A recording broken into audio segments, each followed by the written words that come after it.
Welcome to the Envision Rise podcast show, a podcast that helps foster respect through inclusion, service, and equity. Today we have Ron Harvey, who is the VP of Global Core Strategies and Consulting Services, leadership expert, and life coach, as well as Staci Hegarty, IPX Global Director of E&I. Awesome. Yeah, thanks. I'm here, Ron Harvey, the Vice President and the Chief Operating Officer of Global Core Strategies. We're on a leadership firm, and we primarily focus on creating a winning culture by developing leaders from emotional intelligence to critical thinking to creating a conversation that everyone's a part of, and all about inclusivity and making sure that everybody feels they have a place in the workforce. And so we spend a lot of time, and our motto is people always matter. So that's super important. And I've learned that from serving in the military for over 21 years, coming from an all-Black community, and just wanting to do things that were bigger than me and that makes a difference for other people. So it's just an honor. Looking forward to the conversation with Staci. And so looking forward to diving in, Staci. All right. And I'm Staci Hegarty. I'm the Global Director of Equity and Inclusion for IPX. Ron, thank you for being our first external guest on the Envision Rise podcast. And I have to say, I'm very excited about this conversation. You and I have known each other for a couple of years now. And every conversation I have with you, I walk away with something to think about, something to ponder. So I'm hoping that our audience can also walk away with the same experience. So let's get started. How did you get into coaching, from a life in the military to coaching? Wow. Yeah. I mean, phenomenal question. Before I probably knew what I was doing, I started doing some of the behavior really in high school, where friends would come to me and ask me how to solve some of the problems or figure out how to navigate or how to even just get good grades in school. And so I was that guy that was just really mild-mannered, and people like trusted me for some reason without any credentials that I knew what I was talking about. But it turned into going in the military and still stand on that same path of helping other people get better at who they wanted to be in life. And it always gravitated towards helping people. And so from that space, in the military, I learned to coach because part of leadership in the military is you have to coach. It's required, and they call it counseling, but it's really coaching. And you're required to learn how to do that really, really effectively as you go up the ladder of success. So I think I naturally gravitated towards it because I enjoy helping people, and a part of helping people is being able to come alongside them.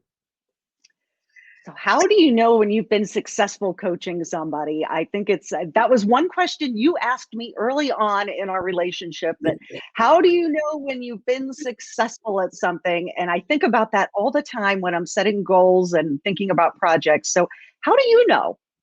Yeah, for me personally, I never make it about me. And so it's not about how much better I get at whatever it is, or smarter I get, or money that I make. When I consider it, success for me is, did the person that was counting on me get better? Is where I tap into my level of success. And so the people that are counting on me, that are trusting in me and and striving for their goals. So I use that in all aspects of my life. So with my kids, if I'm a good parent, that means my kids are doing better. If I'm a good husband, that means that my wife is being able to achieve the things she wants to achieve in my community. So I always attribute it back to, my legacy is, did the people that counted on me, did they get better? Are they achieving their dreams? Are they showing up the way they want to show up? So it's never about, I want to be known as the smartest or the brightest in the room. And people will give you those accolades. And sometimes I think it makes you arrogant and cocky and allows you not to be approachable and accessible. So I'm really mindful of, no matter how much people think I bring to the table, my success is measured by how good they become. Who do you coach most, do you think? In a professional setting, obviously, as a parent, you're constantly coaching your kids, but who are the people you're interacting with the most, do you think? Yeah, I mean, for me, it's 50-50. I would say I coach more African Americans than any other race. And then it's split down the middle between men and women. And the reason for that is corporate America, there's not a lot of Black male certified coaches. And so when someone wants to be coached, if they're in an organization or a corporation, most of them request someone that looks like them, or someone that can understand their journey. So I get a lot of requests because there's not a lot of African-American male coaches that are certified with a military background, that's running an organization that's been successful at it. And so I get a lot of requests simply because I'm a Black guy that has a certification as a coach. And so, and there are Black leaders that are asking for people like me. So let's talk about that piece a little bit. How do you go about coaching, for instance, a Black man differently than you may coach a white man in similar roles with these, similarly placed organizations? Is that something that you are extremely mindful of, or is it something that is just sort of a byproduct of your relationship with them? Yeah, I mean, phenomenal question. There's not a big distinction between the two because of the role that I play as a coach. The one role I play as a coach, regardless of the race or the gender, even though they see it different and they enter it different and they have some expectations and they want to have someone that they're familiar with. As a coach, I always practice to meet people where they are. And so I don't have to be where they are in their life and walking that pathway with them, even though some people will want me to have walked in their shoes. Mhm. I personally think the best way I serve as a coach, regardless whether it's a white male or an African American or a Black male, is how do I not bring my baggage to the table? Because coaching is about their growth. Coaching is about their experience. Coaching is about what they want to get out of it. Coaching is, one of the questions I ask is what do they need to take away from the conversation, not what I bring to the conversation. So I always leave my carry-on luggage, if you will, at bay, so I don't bring my personal stuff to the table, regardless of who I'm working with, because your biases can make you ineffective. And so there's not a distinction for me, but it definitely is a distinction for them. But the way that I separate the two is I just meet them wherever they are and listen to their story and their experiences, and I go from there. What about the people who aren't sure where they are? I think that would be a really big challenge in what you're doing, Yeah. because so many of us walk around, we think we know where we are, but Yes. we don't. How do you get them there? Yeah, I think for me, I mean, what has been effective for me in my space is really creating a container for them to figure it out. That's safe, that's non-judgmental, that's non-biased. It doesn't make them feel like they have to have the answer, because there's some really talented, educated people that have risen to the corporate ladder that still are trying to figure some things out, and they can't say that in open public because they're expected to have the answer or all the answers sometimes. But when they're in coaching, they get a chance to really just be Ron. They don't have to be the VP or the COO or the director. They can just be Ron coming into a conversation to have a real conversation. And I've worked really hard not to be judgmental. And people say, how do you get there? I say a lot of practice. I think I need to engage you with some coaching for that, for me personally.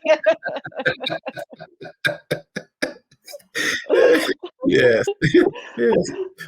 So let's talk a little bit more about the work that you're doing with Black people and other people of color in leadership spaces. What are some of the unique challenges that they're faced with now?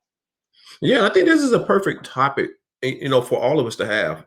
Before I came on this, this morning, before I came on with you to do this podcast, I was doing an entire, if you will, workshop for Politico. And they're in that space of reporting the news, but they want to have the same conversation you and I are having.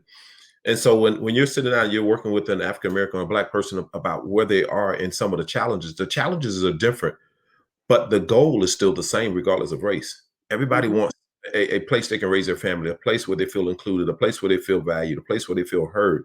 So regardless of race, we all have a lot of similarities about what we want out of this thing that we call life. Mhm. A lot of similarities. How we get to it and what our obstacles are different. And so when I'm sitting down and I'm talking to an African American or Black person that's in leadership, specifically men, they want to figure out, for them, the most important thing is how do I show up based on what the environment is saying, and how do I get to be me? How do I show up authentic? Because organizations will say, I want you to bring your whole self to work. I don't think that's actually accurate right now. I I've noticed where they'll say, I want you to bring your whole self to work. So if African American came in with dreads, or if they came in with some slang in their language, Mhm. then there's this thing of, we need you to have executive presence, and that your hair or the way you dress, or what you wear. And I've had clients I had to say, hey, you may have to tone it down how you dress. You may have to tone it down to how you get excited, which looks like it's intimidating. And so all those things of what, if they bring their natural self to the work, can make some people feel they're aggressive. Or if they're advocating for Black people, then it's all of a sudden, if they're advocating for Black people, they don't like white people. So they got to balance that. And so the one thing that's amazing for when I'm coaching a Black person that they've worked so hard to fit into the white culture, but the white culture hasn't worked so hard to figure out the Black people. And so that's a conflict for when I'm coaching a Black person. It's like, man, I'm working my butt off to help them to understand the white population, the white culture, or the rules that govern that. But no one's spending that much time to understand me. Let's talk about that some more. How can white colleagues show up better to support their friends, their family, their colleagues of color, and not place that expectation of assimilation into white professionalism? Because I do think that that is a space where white people need to be doing a better job of having those tough conversations with one another, looking at the way their policies and procedures and cultures at work and in their personal lives are creating those expectations. So what can white people be doing better to be allies? I don't necessarily love that term, but for lack of a better word, allies, advocates, co-conspirators. Yeah, and I'm okay with whatever language we have to use for people to get it so they can be more involved. If ally has to be used for them to say I'm engaged, I'm totally okay with that. I mean, I'll modify the language for it. What I really want is their behavior. I want their engagement. I want their support. So whatever word we use, what is important is for white people to realize that we do need them to be a part of the change. I mean, white people were part of the policy. And if white people are part of the policies that are slowing down the process, then it's unfair to expect you not to be a part of changing the policy. I think the first thing is acknowledging that you see that it needs to be changed, and not stand on the sidelines. So not be silent anymore. And I think we've done a job of staying silent way too long across the board. Even for me as an African American, and even for our white counterparts, there are a lot of things that we saw that we should have been speaking up about.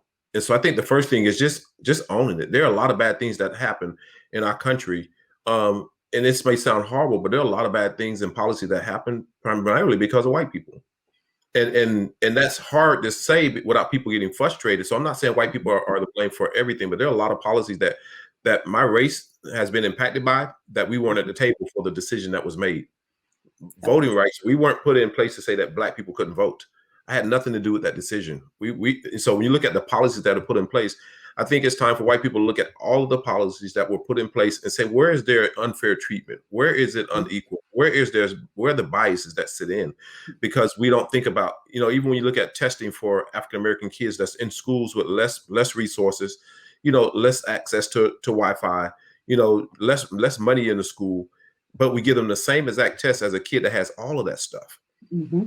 And then we want them to compete at a level that they can get into the schools that quote unquote says it's the school you need to get your kids in.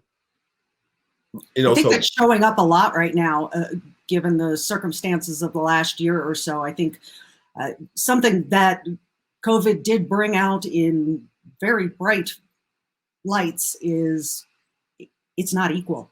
Yes. And I think one thing I think white people can help do is not get angry when the conversation gets uncomfortable. I think people think that in order for me to love Black people, I got to hate white people. And that's not what I'm saying. I'm saying that what's wrong with me loving my culture? What's wrong with me loving my race? It's almost as though I can't love both. So it's like you got to straddle the fence. And I think white people can also help us by being an advocate, being a champion for what needs to be get done. Because what happens when I get into corporate America, it's a tough spot. The Black community saying, hey, you've made it, then you got to be a voice for us. And I'm okay with that, but I don't think it's just my role. Mm-hmm. I don't think I have to be the only spokesperson or the primary spokesperson. In the Black community, when I speak, it's almost as though the white community says, oh, he spoke for all the Black people. Mm-hmm. One of the only populations that happens in is that when a Black person speaks, if a white person speaks, they don't automatically say, oh, he spoke for all the white men. He spoke for all the white women. That's not, but in the Black community, that's almost known. They find the one Black person that can be articulate, that can be calm, that can be respectful, and say, let's get him to interview because he speaks for all the Black people. So people that listen to, I'm not speaking for all the Black people. Mm-hmm. I'm speaking for my experiences as a Black man. And I've had a wealth of experiences. And so have probably 60% of Black men have had the same experience. So yeah, some of it you will relate to, and they'll say, spot on, Ron, you said the right thing. You're exactly right. I've gone through that. So I'm speaking from the experiences that I've had and the encounters and the stories I've had an opportunity to hear from other Black men as well. So tell me about what happens when Black men make it to that CEO role, they make it to the boardroom, they make it to the C-suite. You mentioned how there are different expectations. Talk to me about that a little bit more. Yeah, it's a lot of pressure at the C-suite once you make it as a Black man. Some are spoken and some are not spoken. I serve on several boards, and so when I'm in the C-suite, I have to ask all the time when I'm walking into that room. One of the first things I always ask when I'm walking into a room as a successful Black man in business: am I going to be the only one in the room? That's a question I ask myself to every major room I walk in, no matter what room it is that I'm going in. And if so, how do I open the door for other people? But also, how do I get the people in the room to not look at me as the token Black guy? So that's a challenge for me, is being the token one, and not because they hear my voice. And so diversity is there, but they don't include, or they don't really, it's like I have to be an expert at everything, which becomes a challenge when you're in that room. Like, okay, well, you're the one here, and you got to have all the answers for where are we missing the mark. So I think when you become an executive as a Black person, there's a lot of pressure from both sides. There's a lot of pressure how I have to show up and get it right and not make any mistake. I mean, absolutely none. And so that expectation is unrealistic. So I can't make any mistakes, so I get marginalized really, really quick. And if I make one mistake, the Black community is looking like, you made it and you made one mistake. All of a sudden you're done, because I only get to make one mistake. And that's a lot of pressure regardless of what color you are. But I can tell you that I live through that every single time when I'm in the boardroom. Is even as I own a company, if I make one mistake, my company is all of a sudden a bad company. But someone of another race can make that mistake and they get an opportunity to rebound without being labeled as a bad company. Let's talk about Black-owned companies for a minute. You and I were having a conversation a few days ago about these certifications for Black-owned businesses, women-owned businesses, minority-owned businesses. And on the surface, that seems like it might be a good thing. Yes. But you brought up another point that I think we need to talk about. Yes. So tell me about what your experience has been. I know you kind of went through the certification for your own company. Is it good? Is it harmful? Where are we on this? Yeah, I mean, when you look at, I think it was started for a legitimate reason. If you look at like Wells Fargo, you look at, they got in trouble for saying we can't find enough Black people to put in Wells Fargo. Open mouth, insert foot. Because if you can't find a place for me to work, but you can find a place for me to deposit my money, we have a problem with that. So that really is a horrible statement that leader made for that organization. And so what's happened in the business arena where all the certifications, is companies were saying, hey, we want to hire minority-owned or women-owned companies, but we can't find enough of them that are qualified, that are certified, that can really do the job. I still hear that, and it's 2021. That's still a statement. We can't find enough Black-owned companies. When 41% are disappearing because we can't get the financial resources and the financial backing, it's harder for me to get capital. Access to capital for Black companies, it's probably a triple standard. I can walk in, my personal experience, and when we started our company, Staci, we went after a loan for a major contract that we want to compete for. And it required us to have so much capital set aside. And I went to the bank where I had good credit, good reputation, good relationship, and was told no by that bank. And they couldn't validate why I was told no for a not a significant loan. I mean, that I can go and really do do that loan without any collateral, but they said no. And one of the people pulled me aside at the bank and say, hey, I'm not sure why you're not getting approved, but I'm going to connect you with another friend of mine that works at another bank and you'll get approved. I say, is it that you can't say why, or you're ashamed of saying why? I said, because everything else all equal, I don't know why we're not approved either. And I went to the other bank and I was approved in 2 weeks. And so when you look at Black-owned companies, the certification came in place, say we can't find enough Black-owned companies. So what's some people that did that made it smart is, well, let us vet them, let us get them ready, let us get them prepped up. It's almost like you're not ready for college and they send you to a prep school to get ready so you can pass the ACTs or the SATs and just get your stuff together for college. I get that. So what we're told as Black business owners or women business owners or minority business owners, we're going to run you through these certification programs. So we're going to check all your finances. We're going to check your business acumen. We're going to check your mission statement and your vision statement. We're going to confirm that you are a legit, solid business. So you can stop being told that we can't find you. We're going to help you get certified to say we have a whole database of them. Perfect. That's so we can get 10% of the opportunities. So we go through all of these challenges and proving that we're good to get access to probably 10 to 15%, which is what most diversity suppliers are saying. We're going to give 10 to 15% to Black-owned businesses. Most companies will say that. If you go pull records, our goal is to hit 15 to 20% of Black-owned businesses to allow them to have access to it. Here's the challenge that I struggle with as a Black-owned business. The white male, the only person that doesn't have to go through these certifications is the white male. So I can have a white male sitting next to me with no certifications that actually gets to compete, and I've proven myself. So it's almost as though the white male gets a pass that all their stuff is straight, but I got to go through a certification to prove that I'm legit. I don't know where the disconnect is, and I think it started off as a good reason. So I'm certified, and I continue to stay certified, and I'm going to continue. So I want to have a way into the room, but I think it's time to relook that policy and say, where are we disenfranchising people? Because it almost seems like a process of disenfranchisement now, because the white man doesn't have to do that stuff. Mm-hmm. Yeah, that was a conversation that I thought about a lot in the days following our discussion, that something that was likely well-intentioned at the outset has now had this impact of not being as equitable. It's not creating the equity that I hope it was intended to create. Yes. So that's I see that happen in organizations as well. That's something that a hiring process or a policy was put in place that they thought was going to attract a more diverse candidate pool or be helpful in helping people move up the ladder quicker within the organization, and it really ends up placing an extra burden onto people or departments or companies who are already burdened. Yes, I think that policy would be better if everybody had to be certified. I mean, if we're going to say let's make sure that you're certified, then let's make sure that whoever is in front of you, they've gone through the same vetting process. Mm-hmm. You know, it's like back in the days when we're trying to get African Americans to vote. Black people had to take a test, white people didn't.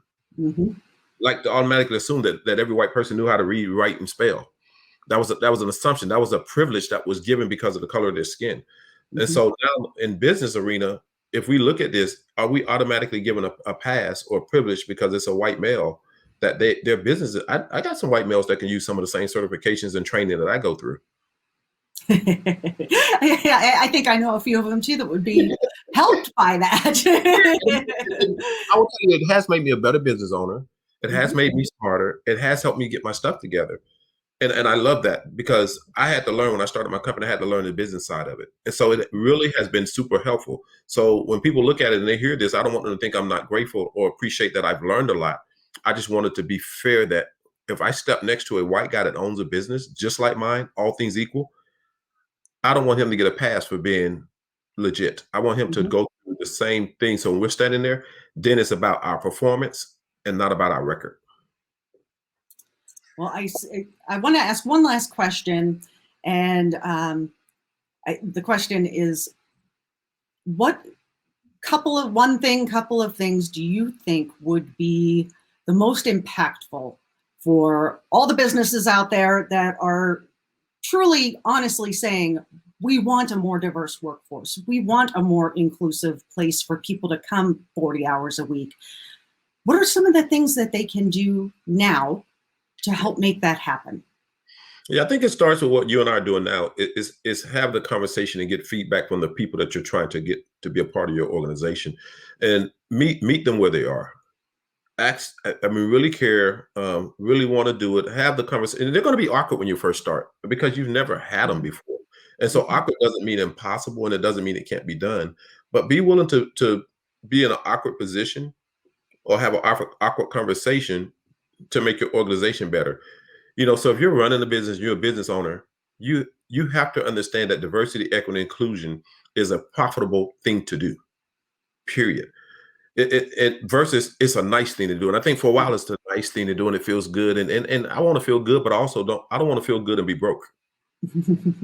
So I get it. I want it to feel good, but if you make me feel good, but yet I'm still not getting promoted, I'm not getting pay raises, you're not doing business with me, but you said the right thing to caress my feelings, that's not what I'm asking for. Mm-hmm. I think business owners, whether it's Black, white, Hispanic, Latino, lesbian, gay, bisexual, all those things, make sure that your video matches your audio. Make sure that you're doing business with everybody. Make sure that you're advocating for something bigger than yourself. What do you truly believe in? And what are some things that we've all learned from people that love us that we need to stop doing because it's no longer effective? All of us have some things that we've learned from our family, that we learned from our ancestors, that we've learned in our churches, or we've learned in some history books, or somewhere we've learned it. And now we look at it and it's not as good as we thought it was. And it's not as accurate as what we were taught or led to believe. Challenge your own thoughts, your own behaviors, your own interactions. When's the last time you had and it's COVID now, but before COVID, when's the last time you had at your own home a diverse group of people eating dinner? And most people will stop because most of us invite people that look like us, walk like us, talk like us, eat what we eat. When's the last time you had at your own dinner table? You were the minority at the table in your house having dinner with everybody else that wasn't like you at your house. Well, now I'm ready for COVID to be over and have a bunch of people over for dinner. Yes. They won't be happy with my cooking. We order out. We'll be fine. Say order what they like. Go. That's a deep conversation because most of us haven't done that.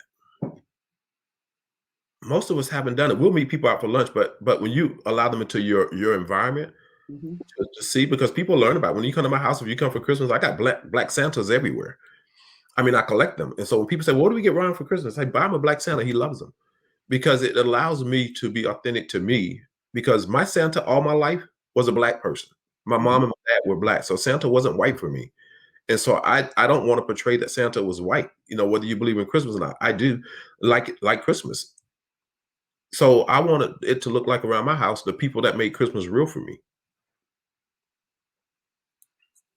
Now I know what to get you for Christmas. I love that. Yes.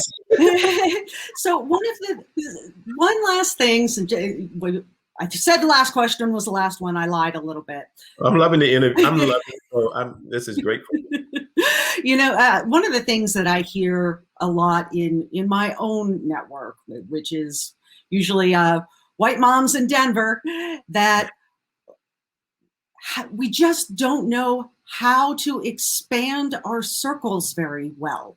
That unless you are working in a diverse environment or you happen to live in a diverse neighborhood, you get into your echo chamber and you get in your bubble, and the best intentioned people in the world still are doing a pretty bad job of expanding their circle. What are some concrete ways, and this is obviously assuming when we get past COVID, when it's easier to go meet people where they are, what would you encourage people to do to expand their circle? Yeah, I will find events and things that are taking place that makes me the minority. Initially, I do that intentionally because I know that I had to be at the table, but me seeking those opportunities out educated me and expanded my view and my visions on what the world was really like. I grew up in an all Black community. So the person that you see sitting in front of you today is not the community that I grew up in. Mm-hmm. I grew up in an all Black community. I've become appreciative of a very diverse community because I knew it was healthy. I knew it was better. I knew I needed to be able to introduce myself and everybody else that I loved to a diverse population. So be super intentional about where you are, who you with, and make coffees, even virtually. I have coffees with people of all different backgrounds now. And I'll tell them, hey, why do you really want to talk to me? I say, because I don't know enough about this particular thing that you represent. Whether it's a woman or whether it's someone that's lesbian, gay, bisexual, whether it's, someone that's Catholic or whether it's someone that's Black or Hispanic, I put myself in those places and say, hey, I don't know enough about this. We put our daughter in a Spanish tutoring thing with one of the business leaders here that teaches Spanish. And my daughter's like, hey, I want to learn Spanish. So I put her in and I started following along and let her get immersed into the Spanish population so she can understand it. I'm super intentional about putting myself and the people around me in places that are not like them at all. Mm-hmm. And so that's one thing I can do. And then value other people in your one. You don't add value to what you don't value. The reason you and I get along great is because I value who you are, so it's easy for me to add value to you. Most people, if you don't value something, Staci, it's hard to put value into it. It becomes almost impossible because you don't care about it. You'll go through the motions, but you're not going to put a lot of investment into it. So decide what you value. And if you value it, let us see your behavior. Don't Tom Brady went to Tampa Bay, won the Super Bowl, first year in Tampa Bay, but Tom Brady doesn't talk a lot of stuff. Mm-hmm. He just does it. Leadership, this inclusion thing is going to be about the work now. We already have a lot of policies and a lot got to be rewritten. But for us to have diversity training will not change what we're trying to change. What's going to change it is you and I actually sitting at the table and going back to your loved ones and my loved ones and all the people that we know in our circles that need to be broken up and say, no, that's not accurate. We can't say that. So in my house, the N word is not a word that we use. It's not acceptable. Hold your loved ones accountable, because most of us are trying to hold people accountable outside of our houses, but we won't even hold people accountable in our houses. I think sometimes the people closest to us are the ones that are hardest for us to hold accountable. Yes, yes, yes. And you got to see them every day. But if you can get, I had to help my mom shift, my family shift. I grew up in an all-Black community. And so if you can do that, the rest of the world becomes easier to have a conversation with. Mm-hmm. Well, Ron, I think we're at the end of our time. I thank you so much for joining us today. I do want to have you back so we can continue these conversations. I think you have so much great insight to share with all of your experiences. And I hope to bring on your lovely wife, Linda, at some point so she and I can have a conversation too. Yeah, she'll be prepping. So her questions, you'll send her in advance. But I mean, she's a phenomenal story. It's just important. This means a lot to me, simply because it's in my DNA. Mm-hmm. I had a second cousin that marched with Dr. King. That's how important this is. Literally in your DNA. Yes. Yeah. Well, thank you, Ron. And if anyone would like to reach out to Ron Harvey, we will include the website for Global Core Strategies. And if you'd like to connect with me, you can reach me at Staci, Staci, at ipxhq.com.